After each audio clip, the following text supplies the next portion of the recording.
Bonjour à vous tous et merci de regarder cette vidéo sur YouTube ou les réseaux sociaux. Et bienvenue lecteurs de Batterie Magazine.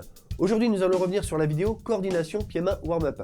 Et en particulier sur le frisé que font le pied à la grosse caisse forcément et la main droite sur le thumb bass. Et nous allons transformer cet exercice pour en créer un autre en faisant intervenir l'autre main, qui se transformera lui aussi en deux plans super sympas à placer dans vos grooves. Ce sera la partie facile pour le niveau de bon débutant à intermédiaire. Et pour les niveaux un petit peu plus poussés, un petit peu plus avancés, je m'occupe de vous après.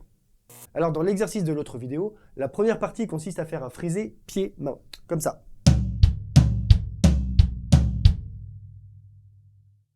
Mais en passant par un débit de croche, triolet, double et on redescend. Mais là, pour l'instant, le débit, on s'en fout complètement, on veut juste faire tapou tapou tapou ta.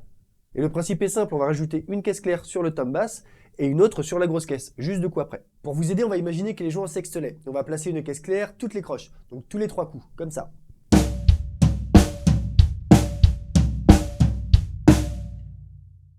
Allez, je vais compter avec vous. 1, 2, 3, 1, 2, 3, 1, 2, 3, 1, 2, 3, 1, 2, 3, 1, 2, 3, 1, 2, 3, 1, 2, 3, 1. Et là, on a un bon petit exo de coordination. Et pour ceux qui n'ont pas trop l'habitude, vous allez voir qu'au début, c'est un petit peu déroutant de placer cette main gauche soit en même temps que la main droite, soit en même temps que le pied, d'alterner les deux.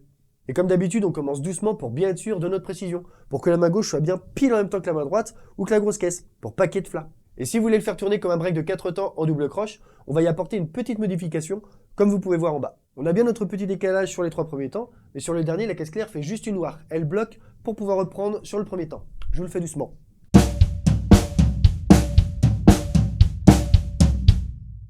Encore une fois.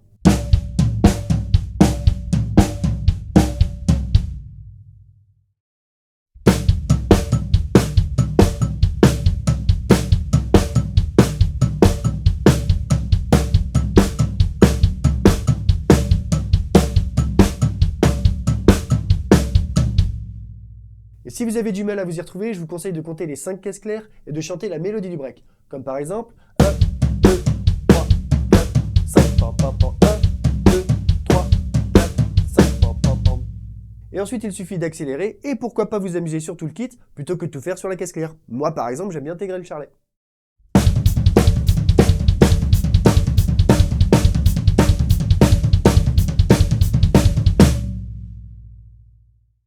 Alors il est cool, hein. Et maintenant on passe au deuxième plan. Et au lieu de le jouer en double croche, on va revenir au sextelet pour le transformer en un petit fil assez sympa. Et vu que l'on est en sextelet, plus besoin de bloquer sur le 4e temps pour pouvoir reprendre sur le premier. Non, on continue à mettre un accent main gauche tous les 3 coups, donc toutes les croches. Il suffit de remplacer les caisses claires par le charlet, sauf sur le 2 et le 4, pour avoir un fil qui tourne. Je vous le fais lentement et un peu plus rapidement.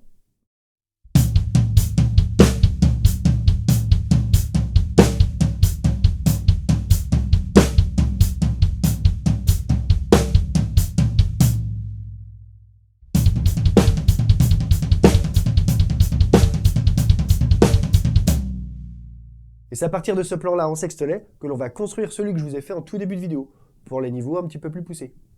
On continue notre principe de friser pied et main en sextelet avec l'autre main qui marque toutes les croches, mais cette fois-ci on va aussi intégrer les thumbs et le charlet, pour construire un fil qui tourne sur 4 temps. Je vous fais d'abord les 2 premiers temps.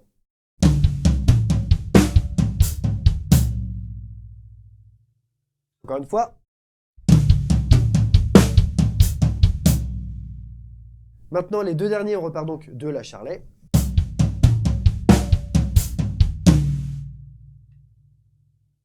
Encore une fois.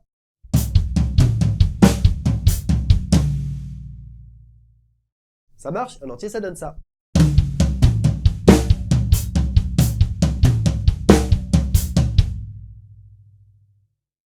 Et on fait tourner.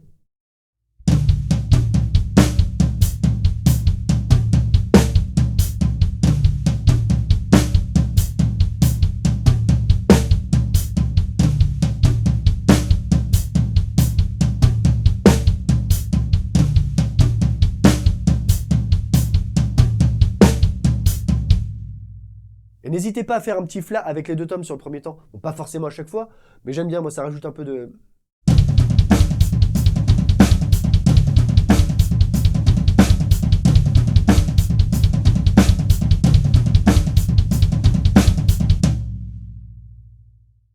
Ok, et comme vous pouvez le constater, le pied joue quand même pas mal et risque de se fatiguer assez vite. Et pour ça, j'ai une petite astuce, un petit truc pour l'économiser un petit peu, tout en gardant le même fil. Et vu que le pied joue moins de coups, il s'économise un peu plus. Il a donc un peu plus de punch au moment où il doit vraiment taper. Ce qui fait que tout le fil entier devient un peu plus patator. Et pour ça, il suffit tout simplement d'enlever le pied quand il n'est pas tout seul. Et ça sera sur les 4e doubles de chaque temps. Par exemple, sur le premier temps, ça sera en même temps que le tom médium, on l'enlève. Sur le 2e temps, la charlet, on l'enlève. 3e temps, c'est encore le tom médium, on l'enlève. Et 4e temps, la charlet, on l'enlève. Donc la grosse caisse ne joue que 2 coups sur 3 à chaque temps, soit un tiers de pause en plus, et ce qui n'est pas négligeable pour qu'il récupère un peu. Allez, je vous le fais lentement et un peu plus rapidement.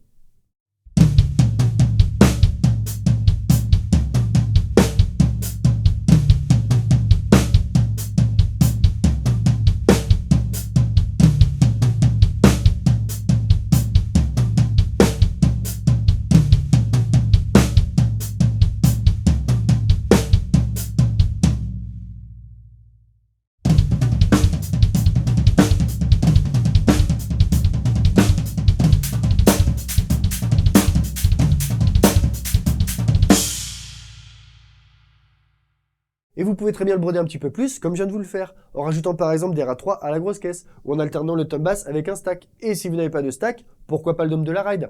À vous de le mettre à votre sauce. Et pour ceux qui veulent juste apprendre le dernier plan que je viens de vous jouer avec les rats 3 et le stack, sans se retaper toute la vidéo puisque vous maîtrisez déjà tous les premiers plans, je vous le détaille dans la vidéo Linear Triplet Fill 4 Quickie. Et voilà, c'est déjà la fin de cette vidéo, et comme je vous le dis à chaque fois, je sais, je me répète, mais c'est important, le petit pouce en l'air si elle vous a plu, merci beaucoup, on s'abonne si ce n'est pas déjà fait, on parle de cette chaîne à tous ses collègues, je compte sur vous, et sur ces belles paroles, je vous dis, commencez doucement, soyez patients et surtout, faites-vous plaisir, bye.